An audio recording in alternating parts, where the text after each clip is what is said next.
ôi cuốn trong gió tìm về một quãng trường xưa đã nghe thời gian hồi đưa. Cuốn trong gió một thời tình nước Anh cứ hát quên ai dần dần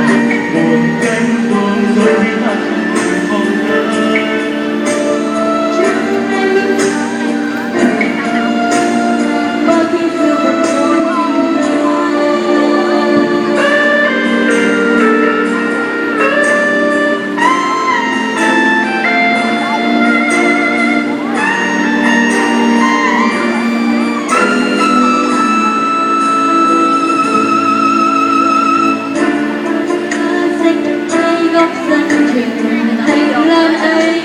dần ra bước chân người bạn hát hái ta hát ghi trong lòng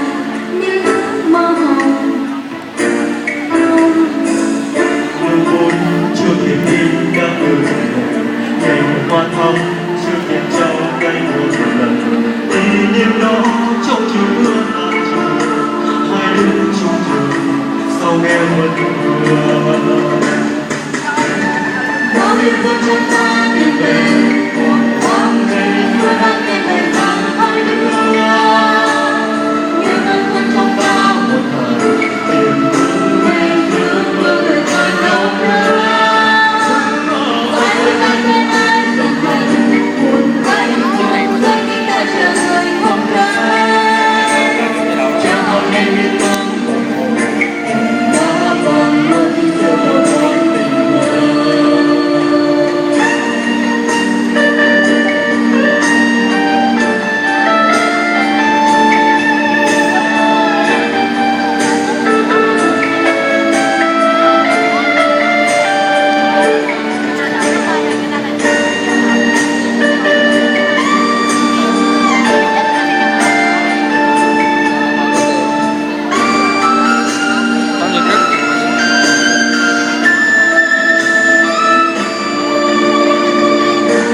Chúng ta tìm về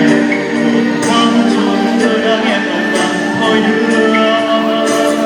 Nghe cơn cuốn trong ta một thời tình nước người giữ mơ người còn đâu nữa anh thương ai yêu ai dần dần buồn đêm buồn rồi khi ta trở thành chưa trong tay con là rồi cầm đau vào mơ khi giờ một mối tình thơ trong tay mơ khi giờ một mối tình